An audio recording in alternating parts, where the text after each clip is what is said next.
Ever wonder what you're really made of? Not just stardust, but the tiny things that build every part of you, cells. From your nose to your toes, you're made of cells. Think of them as the bricks of life.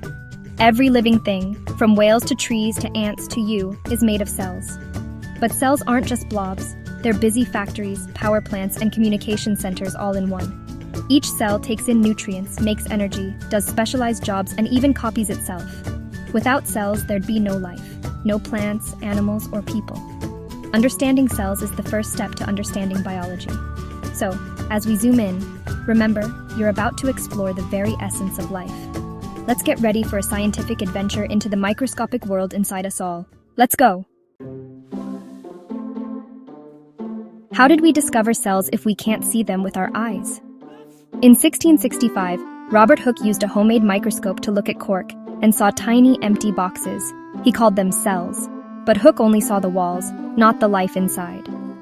Enter Antony van Leeuwenhoek, a Dutch lensmaster, who built even better microscopes. He looked at pond water, blood, and even tooth gunk, and saw tiny living creatures swimming around.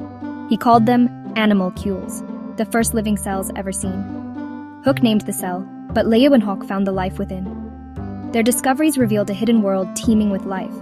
This changed everything. Suddenly, we knew all living things were made of tiny, fundamental parts. It took time for others to catch up, but the idea grew. All life is made of cells. This simple observation became the foundation of modern biology, and it all started with a slice of cork and a drop of pond water. The invisible world was now visible. The age of cells had begun.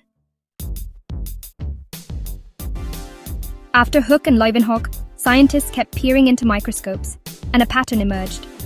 In the 1830s, Matthias Schleiden found all plants are made of cells. Theodor Schwann found the same for animals. Together, they proposed the first two parts of cell theory. All living things are made of cells, and the cell is the basic unit of life.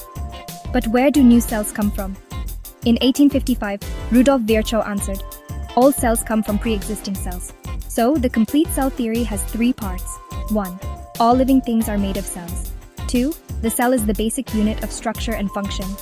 3. All cells come from other cells. This theory is the rulebook for life.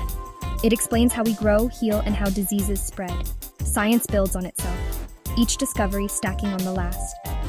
The cell theory changed biology forever. It's the foundation of everything we know about life. Are all living things made of the same number of cells? Not even close. Some are unicellular, just one cell doing everything, eating, moving, reproducing. Think bacteria, amoebas, and yeast. These single cells are tiny but mighty, surviving everywhere from soil to your gut. Others, like you, are multicellular, made of millions or trillions of specialized cells. In multicellular life, cells have different jobs. Nerve cells send messages, muscle cells move you, red blood cells carry oxygen.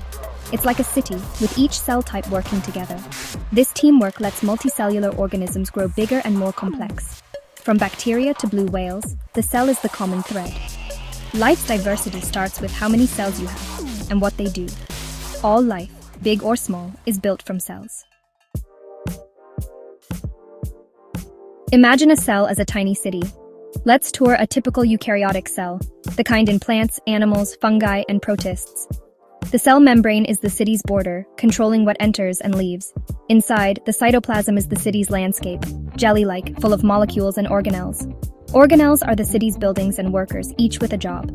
The endoplasmic reticulum, ER, is the factory and highway. Rough ER builds proteins, smooth ER makes lipids and detoxifies. The Golgi apparatus is the post office, modifying, sorting, and shipping proteins and lipids in vesicles. Mitochondria are the power plants, making energy for the cell.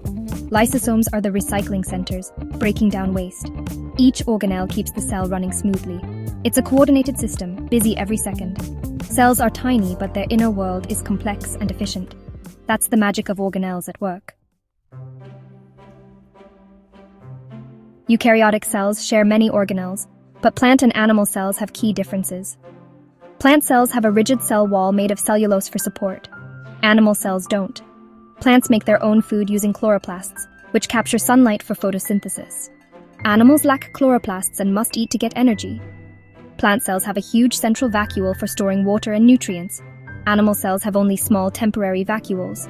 These differences are perfect for each kingdom's lifestyle. Plants stand tall and make food. Animals move and hunt. Structure matches function. Plants need support and energy from the sun. Animals need flexibility and mobility. The cell wall, chloroplast, and central vacuole set plant cells apart. Animal cells are built for movement and variety. These adaptations define the plant and animal kingdoms. The differences are clear under the microscope. Structure and function go hand in hand in biology. That's the beauty of life's design. How do cells get what they need? It's all about the cell membrane and two key processes: diffusion and osmosis. Diffusion is when particles move from crowded areas to less crowded ones, like air freshener spreading through a room. In your body, oxygen diffuses from your lungs into your blood. Osmosis is a special kind of diffusion. Water moving across the cell membrane from high to low concentration. Put a raisin in water, and it swells as water moves in by osmosis. These processes happen naturally, without energy from the cell. They keep cells balanced and alive, maintaining homeostasis. Drink salt water, and osmosis pulls water out of your cells, causing dehydration. Diffusion and osmosis are the silent forces that keep life's traffic moving. Understanding them helps us see how cells survive and thrive.